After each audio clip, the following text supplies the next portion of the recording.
Hello everyone and welcome to our channel. आज हम इस वीडियो में साहित्य सागर के चैप्टर 4 नेताजी का चश्मा इस चैप्टर की हम हिंदी एक्सप्लेनेशन डिस्कस करेंगे। आप इस वीडियो को पूरा ध्यान से देखें, आपको बिल्कुल अच्छे से समझ में आ जाएगा। तो ये स्टोरी कुछ इस प्रकार है। हवलदार साहब को हर 15वें दिन कंपनी के काम के सिलसिले में उस कस्बे से गुजरना पड़ता था। वह कस्बा बहुत ही छोटा था। कहने भर के लिए बाजार और पक्के मकान थे। कस्बे में एक लड़कों का स्कूल, एक लड़कियों का स्कूल, एक सीमेंट का छोटा सा कारखाना, 2 ओपन एयर सिनेमा घर और एक नगर पालिका भी थी। कस्बे के मुख्य चौराहे पर नेताजी सुभाष चंद्र बोस की एक मूर्ति लगी हुई थी। नेताजी की मूर्ति वैसे संगमरमर की थी, परंतु चश्मा संगमरमर का न होकर एक सामान्य और सचमुच के चश्मे का चौड़ा काला फ्रेम मूर्ति को पहना दिया गया था।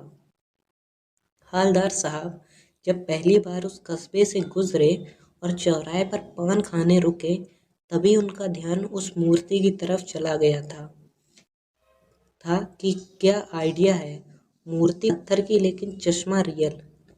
दूसरी बार जब हवलदार साहब उस कस्बे से गुजरे तो उन्हें मूर्ति में अंतर दिखाई देता है। आज मूर्ति पर मोटे फ्रेम वाले चश्मे के बजाय तार के फ्रेम वाला चश्मा, गोल चश्मा था। तीसरी बार उन्होंने फिर एक नया चश्मा नेताजी की मूर्ति पर देखा। अब तो हवलदार साहब को उस कस्बे से गुजरते समय चौराहे पर रुकना, पान खाना और नेताजी की मूर्ति पर लगे चश्मे को बदलते देखने की आदत सी पड़ चुकी थी। पान वाले से पूछने पर हवलदार साहब को पता चलता है कि मूर्ति पर चश्मे पर बदलने का काम कैप्टन चश्मे वाला करता है। जब भी कोई ग्राहक आता और उसे वही चश्मा चाहिए तो वो मूर्ति से निकाल कर बेच देता और उसकी जगह दूसरा फ्रेम लगा देता। इस कारण मूर्ति पर हर समय एक नया चश्मा लगा रहता है। कैप्टन और कोई नहीं, एक बेहद बूढ़ा मरियल सा लंगड़ा आदमी था, जो सिर पर गांधी टोपी और आंखों में काला चश्मा लगाए एक हाथ में छोटी सी संदूकची और दूसरे हाथ में बांस पर टंगे बहुत से चश्मे को लेकर फेरी लगाता था। जिस मजाक से पान वाले ने उसके बारे में बताया, हवलदार साहब को अच्छा ना लगा। हवलदार साहब 2 साल तक उस कस्बे से गुजरते रहे और नेताजी की मूर्ति में बदलते चश्मे को देखते रहे।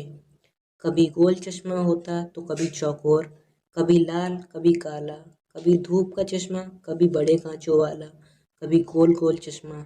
फिर एक बार ऐसा हुआ कि मूर्ति के चेहरे पर कोई भी कैसा भी चश्मा नहीं था। दूसरी बार गुजरने पर भी मूर्ति का चश्मा नदारद था।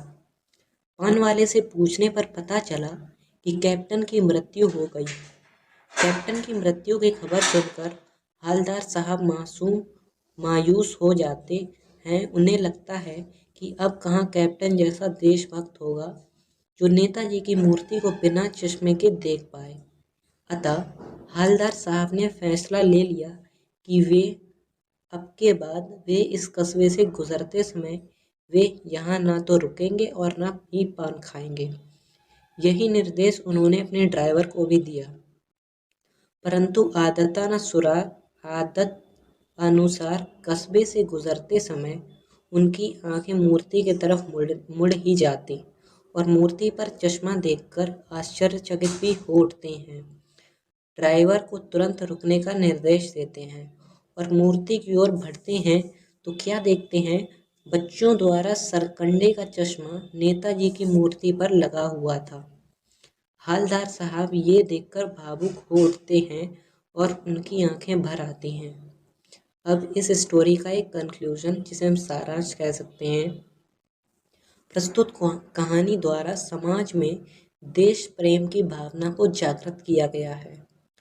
पाठ का नायक कैप्टन साधारण व्यक्ति होने के बावजूद भी एक देशभक्त नागरिक है। वह कभी नेताजी को बिना चश्मे के नहीं रहने देता। इस कहानी द्वारा लेखक चाहता है कि देशवासी लोगों को कुर्बानियां को ना भूलें और उन्हें उचित सम्मान दें। अगर आपको ये इस स्टोरी की एक्सप्लेनेशन अच्छी लगी हो तो चैनल को लाइक एंड सब्सक्राइब करें। Thank you.